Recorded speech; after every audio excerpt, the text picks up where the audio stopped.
Hello student, ইতিকাব্যের পর্দায় তোমাদের স্বাগত। সামনে পরীক্ষা আর ইতিহাসের সমস্ত সাল ভুলে যাচ্ছ? সব সালগুলো পড়ার সত্ত্বেও কেমন গুলিয়ে গুলিয়ে যাচ্ছে?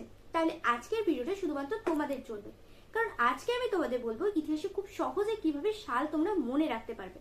ক্যামেরার এপারে আমি তৃষা, চলো খোলা যাক ইতিকাব্যের বই।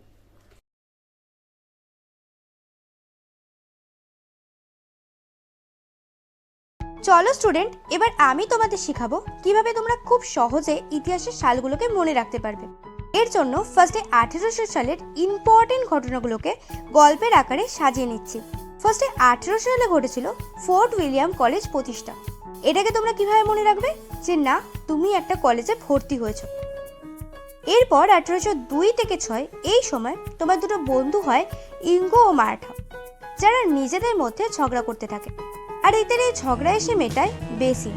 তো এখান থেকে মনে রাখবে দ্বিতীয় ইঙ্গো ও মারাঠা যুদ্ধ এবং সেই সময় বেসিনের চুক্তি। এরপর 1817 থেকে 19 এই সময় তুমি, তোমার বন্ধু ইঙ্গো ও মারাঠা, তোমাদের তিনজনের মধ্যে একটা ঝগড়া হয়। আর সেখান থেকে মনে রাখবে তৃতীয় ইঙ্গো ও মারাঠা যুদ্ধ। এখানে 3 কথাটা উল্লেখ করেছি তৃতীয় কথাটা মনে রাখার জন্য। এরপর তুমি এবং তোমার বন্ধু কলেজ ছেড়ে স্কুল জয়েন করো। আর এর থেকে মনে রাখবে 1818 সালে কলকাতা স্কুল সোসাইটি।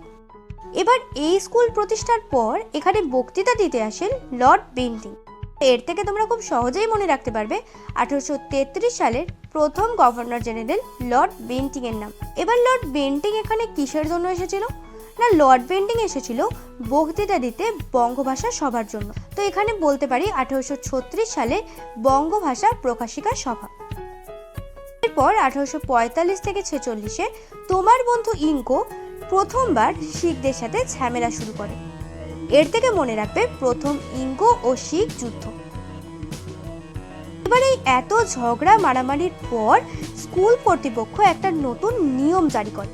আর সেই নিয়মটা কি জানো? সত্য বিলোপ নীতি 1848। কিন্তু এই এত নিয়মের পরেও তোমার বন্ধু কিছুতেই শুধরোয় না। সে আবারও শিখদের সাথে ঝামেলা করতে থাকে। শুরু হয় 1848 থেকে 49 দ্বিতীয় ইঙ্গো শিখ যুদ্ধ।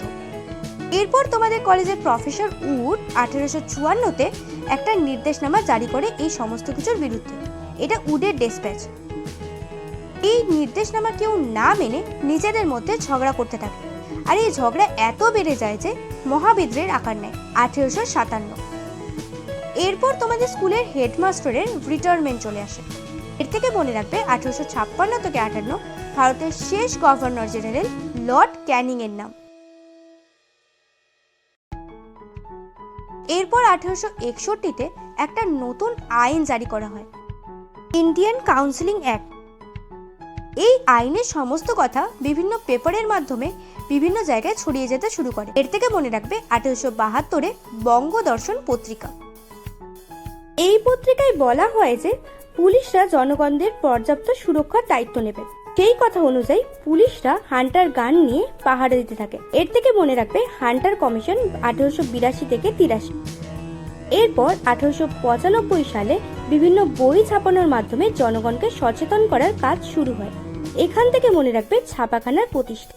এরপর 1899 সালে মানুষ বইপত্র পড়ে এতটাই সচেতন হয়ে যায় যে ইংরেজদের কারচুপি বুঝতে পেরে যায়, তাই সবাই মিলে বিদ্রোহে সামিল হয়। এর থেকে মনে রাখবে মুন্ডা বিদ্রোহ। এইভাবেই খুব সহজে তোমরা ইতিহাসের সালগুলোকে মনে রাখতে পারবে। তো আজকে আমি 1800 সালটা কমপ্লিট করলাম।